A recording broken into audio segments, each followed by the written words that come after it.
நீங்க என்னோடதுன்னு சொந்த கொண்டாடுற விஷயங்கள்ல உண்மையிலே எது உங்களோட? ஒரு தந்தை தன்னோட மகன் கிட்ட அவருடைய கடைசி ஆசையா இந்த 2 விஷயங்களை சொல்றாரு. நான் இறந்ததுக்கு அப்புறம் என்னுடைய இந்த பழைய சாக்ஸ போட்டு விடு, 2வதா என்ன அடக்கம் பண்ணதுக்கு அப்புறம் இந்த லெட்டரை படிச்சு பாருன்னு சொல்றாரு. சில காலங்களுக்கு அப்புறம் அவரும் மரணிச்சிடறாரு.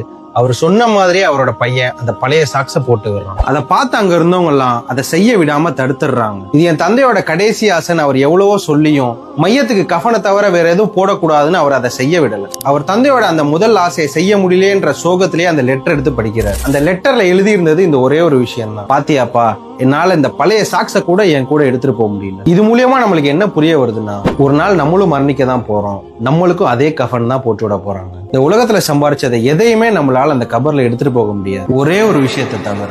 அதுதான் நம்மளுடைய செயல்கள். சோ முடிவு உங்களோடது. உங்களோட வாழ்க்கையை நீங்க எதுக்கு அர்ப்பணிக்க போறீங்க? நீங்க எடுத்துக்கொண்டு போற பயன் தர விஷயங்களுக்கா இல்ல பயன் தராத விஷயங்களுக்கா? இதை பத்தி ஆழமா சிந்திச்சு செயல்படுவோம் இன்ஷா அல்லாஹ்.